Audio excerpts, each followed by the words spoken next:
Hello, and welcome back to the Thinking Cosmos. Today, we are diving into one of the most enduring and controversial questions of all time. Do we need religion in order to be moral? It's a question that has echoed across centuries, through the halls of ancient temples, inside medieval cathedrals, and now into the classrooms, laboratories, and debates of our modern age. For some people, the answer is obvious. They say, without God, morality collapses. Without divine law, humans have no ultimate reason to behave well. Religion, they argue, is the very foundation of ethics. But others push back. They argue morality is older and deeper than religion. They say compassion, fairness, and cooperation come not from sacred books, but from our biology, our psychology, and our shared humanity. In this video, we'll explore both sides. We'll ask, what do we mean when we say morality? Does it require divine authority, or can human beings create and sustain morality without reference to God? And most importantly, what does this mean for us today, in a world where billions are still religious, but billions of others live without faith? By the end, I hope you'll have not just an answer, but also new ways to think about morality itself, its roots, its power, and its role in shaping human destiny. So, let's begin. First, what exactly do we mean by morality? It's a word that gets used all the time, but it's often taken for granted. At its most basic, morality is about distinguishing between right and wrong, good and bad, justice and injustice. But that definition hides something more complicated. For many religious traditions, morality comes from God or the divine. Right and wrong are not invented by humans, they are revealed through scripture, commandments, and sacred law. This makes morality objective and universal. For example, lying or stealing is wrong not because society disapproves, but because God has forbidden it. On the other hand, secular thinkers see morality as something humans create. We look at the consequences of actions, we empathize with others, we form social contracts, and we decide collectively how to live together. This makes morality more flexible, but also more relative. So we arrive at the central question. Is morality written into the universe by God, or is it written by us as we struggle to live peacefully together? Now, historically speaking, religion has been at the very heart of morality. In ancient Mesopotamia, the Code of Hammurabi claimed authority from the gods. In Judaism, the Ten Commandments gave clear moral rules. In Islam, the Quran became both a spiritual and legal guide. In Hinduism and Buddhism, Dharma and Karma set frameworks for right living. In societies where literacy was rare and law enforcement was weak, divine authority gave laws their power. To murder wasn't just illegal, it was a sin. To cheat wasn't just unfair, it was an offense against God. This way of thinking is captured in something philosophers call the divine command theory, the idea that morality comes directly from God's will. For many people, this seems compelling. After all, if humans decide morality, doesn't it just become a matter of opinion? If one culture allows polygamy and another forbids it, who is right? Without God, is morality just floating in a sea of relativism? Supporters of this view argue that religion is the anchor. Without it, humans would justify anything. With it, we have a universal foundation that transcends culture and time. But this theory isn't without problems. Over 2,000 years ago, the philosopher Socrates posed the famous question known as the Euthyphro dilemma. He asked, is something good because God commands it, or does God command it because it is good? If something is good only because God commands it, then morality seems arbitrary. God could declare cruelty or injustice to be good, and it would be. But if God commands things because they are already good, then morality exists independently of God. This dilemma shakes the foundations of divine command theory. It suggests morality might have its own reality, separate from divine authority. And when we look around, we see that religions themselves often disagree on moral rules. Dietary restrictions vary, marriage customs vary, attitudes towards slavery, war, or gender roles vary across different faiths. If morality comes solely from religion, then whose religion should we follow? This leads us to another way of looking at morality, through evolution and psychology. Modern science shows us that moral instincts are not unique to humans.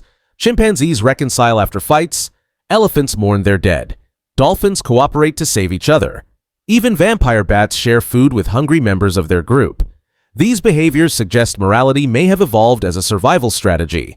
Groups that valued fairness, empathy, and cooperation had better chances of survival than groups filled with selfishness and cruelty. Psychologists find similar evidence in humans. Even babies, long before they are taught religion or culture, show moral preferences. In experiments, infants as young as 6 months old prefer helpful characters over harmful ones. This suggests morality is baked into our very biology, a natural toolkit for living together. So perhaps morality doesn't begin with religion. Perhaps religion codified instincts that were already inside us. But we cannot ignore religion's role in amplifying morality. Religious communities have built hospitals, schools, and charities. Faith has inspired movements for justice, from the abolition of slavery to the civil rights movement. Leaders like Martin Luther King Jr. drew strength from their religious convictions in fighting oppression. At the same time, religion has also been used to justify wars, persecution, and violence.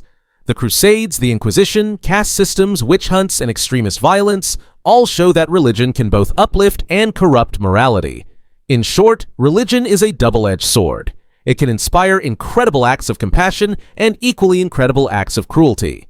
So what about societies today? Some of the least religious countries in the world, Sweden, Norway, Denmark, Japan, are also some of the safest, most prosperous, and most ethical. Meanwhile, many highly religious countries still struggle with corruption, violence, and inequality. Of course, correlation is not causation. Religion does not automatically make a society worse, nor does secularism automatically make a society better. But this evidence shows something important. Morality can thrive without religion. People can build peaceful, cooperative societies without divine authority. And research suggests that both religious and secular people act morally when they believe they are being observed. For the believer, that observer might be God. For the secular person, it might be the law, their community, or even their own conscience. Either way, humans are capable of moral behavior with or without faith. Now let us turn to philosophy, where some of the most influential secular foundations of morality have been developed. Immanuel Kant, one of the great Enlightenment thinkers, argued that morality is not about divine authority, but about the use of reason. He proposed the famous principle called the Kantian categorical imperative. In simple terms, it tells us that we should only act according to rules that we would want to become universal laws. For example, if I consider lying, I must ask myself, would I want lying to be a universal behavior, something everyone does? Clearly, the answer is no, because if lying became universal, trust would collapse and society would fall apart. Therefore, reason tells us that lying is wrong, not because God forbids it, but because it is irrational and destructive when universalized. Kant's view emphasizes that moral obligations come from logic and consistency, not from fear of punishment. On the other hand, utilitarians don't like Jeremy Bentham and John Stuart Mill offered a very different framework. Instead of focusing on universal rules, they believed morality is about outcomes, specifically about maximizing happiness and minimizing suffering. According to them, the most moral action is the one that brings the greatest good to the greatest number of people. For instance, if a certain law benefits millions while inconveniencing a few, utilitarians would argue that law is morally justified. This approach laid the foundation for modern ideas of democracy, human rights, and even public policy, where decisions are judged by how much well-being they create. Then we have humanism, a movement that emphasizes human dignity, fairness, and compassion as the core of morality. Humanists argue that we do not need divine punishment or eternal rewards to behave well. Instead, humans can ground morality in empathy, cooperation, and the recognition that we all share a common humanity. If we care about each other's suffering and joy, that alone can be enough to guide moral action. In fact, many of the most admired moral values, such as honesty, kindness, and justice, are not uniquely religious but deeply human. So when we look across cultures and centuries, we discover that powerful moral systems, whether Kantian reasoning, utilitarian calculation, or humanist compassion, have been built without reference to religion. These frameworks demonstrate that morality can be derived from logic, from consequences, or from shared human values, showing us that moral thought is far richer and more diverse than a single religious tradition. At this point, maybe the answer isn't a simple yes or no. Perhaps religion is not the birthplace of morality, but a framework that helps societies codify it. Perhaps secular reason and empathy can sustain morality without divine belief. And perhaps both religion and reason, in their best forms, can work together to strengthen the moral fabric of humanity. The real question may not be, do we need religion in order to be moral? But rather, how do we, as humans, religious or not, cultivate morality in our lives? Because whether grounded in God, in philosophy, or in empathy, morality is only meaningful when we live it out, in kindness, justice, fairness, and love. So let's return to where we began. Do we need religion in order to be moral? History shows that religion has shaped morality. Philosophy shows that morality can exist without religion. Science shows that morality may be part of our biology. And life shows us that both believers and non-believers are capable of immense good. and sometimes immense harm. What seems clear is that morality is not owned by religion nor by atheism. It is something deeper, something shared, something human. The real challenge is not where morality comes from, but how we choose to live it, today, tomorrow, and in the generations to come. So I leave you with this question. If morality lives within us, how will you express it in your life? Through faith, through reason, through compassion? That is a choice each of us must make. Thank you for joining me here at the Thinking Cosmos.